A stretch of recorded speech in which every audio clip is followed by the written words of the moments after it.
अध्यक्ष महोदय, मुंबई महानगरपालिकेच्या विकास आराखड्यामध्ये अकोमोडेशन रिझर्वेशनची एक पॉलिसी आहे, ज्याच्यामध्ये विकासक आपल्याला ज्या शाळा असतील जे काही आरक्षण असेल ते बांधून देतात।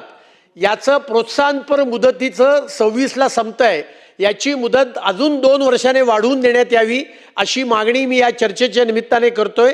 आणि त्यांना जो 0.5 जास्ती FSI आपण देतो तो कंटिन्यू ठेवावा, ज्याच्यामुळे मुंबईतल्या लोकांना नाट्यगृह, शाळा, hospitals he free of charge बांधून मिळतील। माझ्या विधानसभेमध्ये आकुर्ली रोडवर त्या ठिकाणी नाट्यगृहाचं आरक्षण आहे, त्याची ARची मुदत संपत आली आहे। त्याच्याकरता आवश्यक जे बदल करायचे आहेत आरक्षणामध्ये ते बदल करून तिकडे मोठं 800 आसनी नाट्यगृह उभं करावं अशी मागणी मी या ठिकाणी करत आहे। माननीय मुख्यमंत्र्यांनी बजेटच्या उत्तरामध्ये सुद्धा या मागणीला अनुकूलता दर्शवली होती। माझी महानगरपालिकेकडे आग्रहाची मागणी आहे की या संदर्भात त्यांनी काम करावं।